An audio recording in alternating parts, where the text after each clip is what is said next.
नमस्कार साथियों, आप सबका स्वागत है 7 बड़े पर। विश्वास सीरीज चल रही है दोस्तों हमारी, जिसमें हमारी कुछ दिनों के लिए भी जो क्लास हैं वो बंद थी, लेकिन आज हमारी जो 26वीं क्लास है वो हो रही है। तो चलिए हम अपनी क्लास को स्टार्ट करते हैं। इसमें दिल्ली पुलिस के जो प्रीवियस ईयर के क्वेश्चन है इसको आपको बताया जाएगा। मोस्ट इंपॉर्टेंट क्वेश्चन होने वाले हैं, तो क्लास को पूरा आपको नोट करना है। तो चलिए हम अपनी क्लास को फटाफट स्टार्ट कर लेते हैं। क्वेश्चन नंबर 1 आपके पास कि गैसों के बारे में निम्न में से कौन सा कथन सही है। गैसों का निश्चित आकार है लेकिन कोई निश्चित आयतन नहीं होता। या दूसरा कथन है कि गैसों का निश्चित मात्रा व निश्चित आकार होता है। अगला है कि गैसों का जो निश्चित आयतन होता है वह, लेकिन जो इनका आकार है वह निश्चित नहीं होता। फिर है गैसों का न तो निश्चित आयतन होता है और न ही निश्चित आकार होता है। तो इसमें से राइट आंसर क्या होगा, जो कथन सही है वो आपको बताना है। तो इसका सही जवाब है गैसों का न तो कोई निश्चित आयतन होता है और न ही कोई निश्चित आकार होता है दोस्त।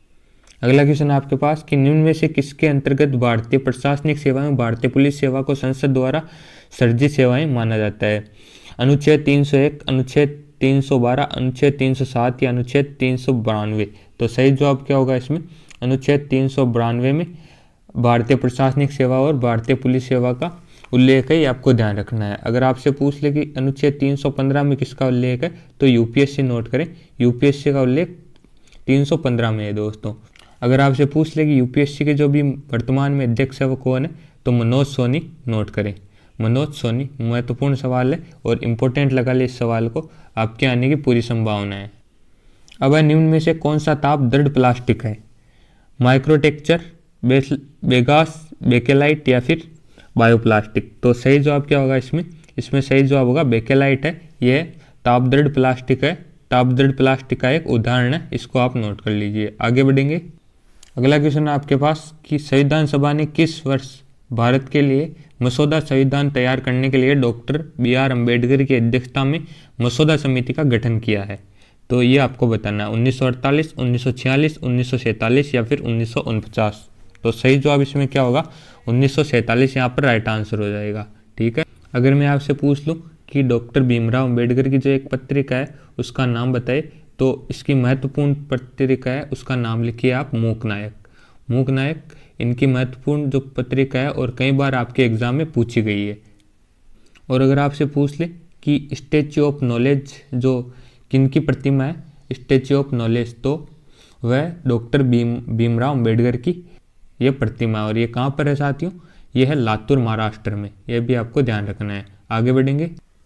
अब किस वर्ष एल्फोसी डी एल्क्रुक ने कुछ स्थानीय लोगों की मदद से गोवा पर कब्जा किया था, 1502 में, 1523 में, 1510 या 1531। तो सही जवाब होगा इसमें 1510 में इन्होंने गोवा पर कब्जा किया था, ध्यान रखना है।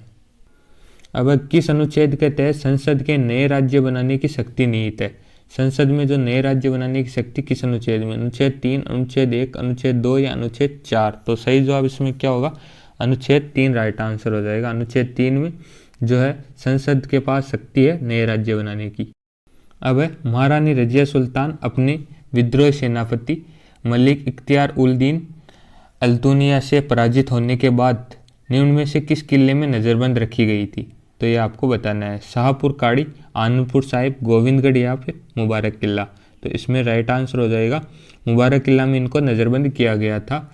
और अगला क्वेश्चन है कि किस राज्य में आपको हिल स्टेशन अरकू मिलेगा, मध्य प्रदेश, उत्तर प्रदेश, आंध्र प्रदेश या फिर हिमाचल प्रदेश।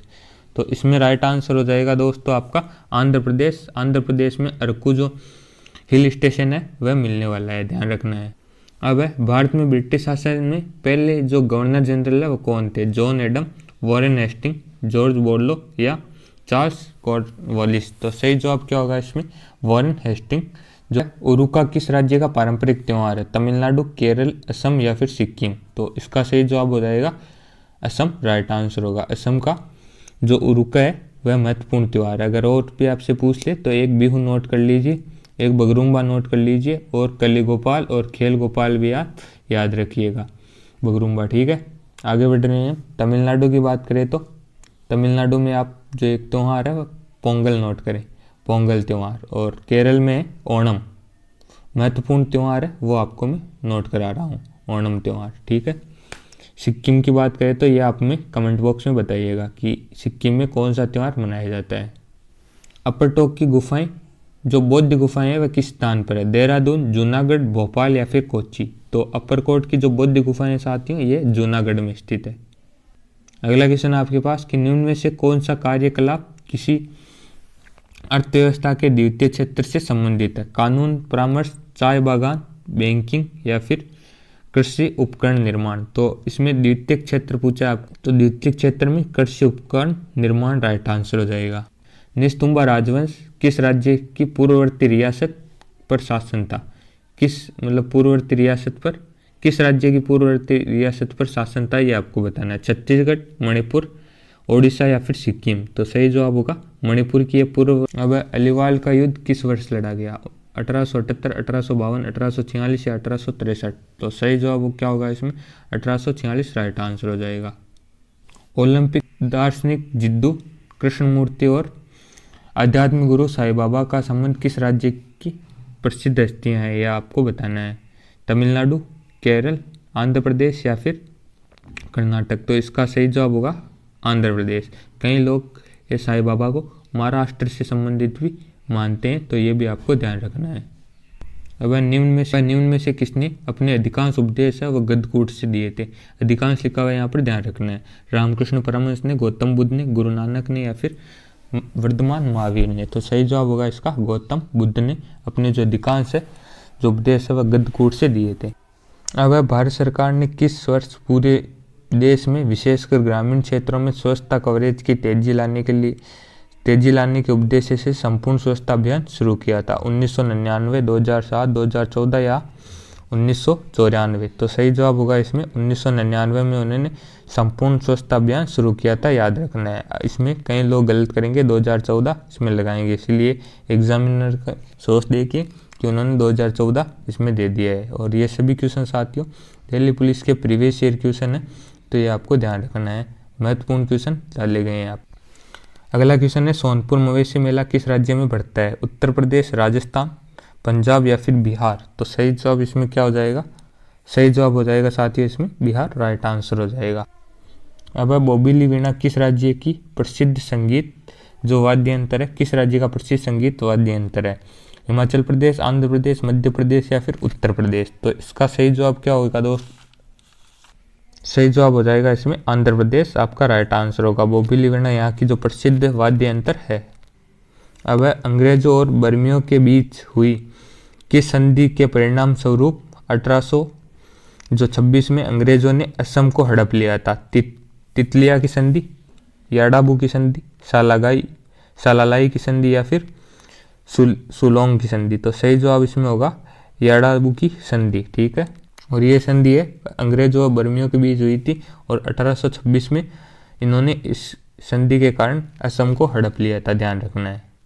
अगला क्वेश्चन अति महत्वपूर्ण है कि भारतीय संविधान के किस अनुच्छेद में देवनागरी लिपि में लिखी जाने वाली हिंदी को अंग्रेजी के साथ आधिकारिक सरकारी भाषा माना गया है? अनुच्छेद 343, अनुच्छेद 335, अनुच्छेद 351 या अनुच्छेद 321। तो सही जवाब हो जाएगा इसमें अनुच्छेद 343 में जो राजभाषा का है वह उल्लेख है, जिसमें हिंदी भाषा को अंग्रेजी के साथ साथ आधिकारिक सरकारी भाषा माना गया है। अब 1950 में भारतीय संविधान में लागू होने के बाद संविधान सभा का अस्तित्व समाप्त हो गया था। फिर 1952 तक इसने निम्न में से किस रूप में कार्य किया? भारत का चुनाव आयोग के रूप में, भारत के सर्वोच्च न्यायालय के रूप में या भारत की अस्थायी संसद या फिर भारत के वित्त आयोग के रूप में? तो इसने भारत की अस्थायी संसद के रूप में 1952 तक कार्य किया था। निम्न में से कौन सा तमिलनाडु का एक प्रसिद्ध कवि है के लिए महिलाओं की स्वतंत्रता के मुद्दे पर काम किया था? तो पुत्ती थेरव, वीरा मल्लई वेला विचार या सुब्रमण्यम भारती, धीरन चित्रामलाई। तो सही जवाब इसमें क्या हो जाएगा? सुब्रमण्यम भारती यहाँ पर राइट आंसर हो जाएंगे। भारत के किन राज्यों में सियांग व लोहित जो नदियां हैं वह मिलती है? उत्तराखंड व उत्तर प्रदेश में, अरुणाचल व असम में, सिक्किम व पश्चिम बंगाल में या फिर हिमाचल प्रदेश या पंजाब में? तो इसका सही जवाब होगा अरुणाचल प्रदेश व असम में जो भारत की जो सियांग और लोहित नदियां हैं वह मिलती है साथ। कृषि आधारित धार्मिक नुआखाई त्यौहार निम्न में से किस राज्य में मनाया जाता है? तमिलनाडु, ओडिशा, महाराष्ट्र या फिर केरल? तो ये जो नुआखाई है यह ओडिशा में मनाया जाता है, ध्यान रखना है। पश्चिम बंगाल में किस क्रांतिकारी को मात्र 18 वर्ष की उम्र में अंग्रेजों ने मुजफ्फरपुर जेल में फांसी पर चढ़ा दिया था? प्रफुल्ल चाकी, सुखदेव थापर, खुदीराम बोस या फिर जोगिंदर चटर्जी? तो सही जवाब इसमें हो जाएगा खुदीराम बोस को इन्होंने मात्र 18 वर्ष की उम्र में साथियों जो है मुजफ्फरपुर जेल में इन्होंने फांसी पर चढ़ा दिया था अंग्रेजों ने। अब निम्न में से कौन सी जड़ी बूटी तने से उगती है?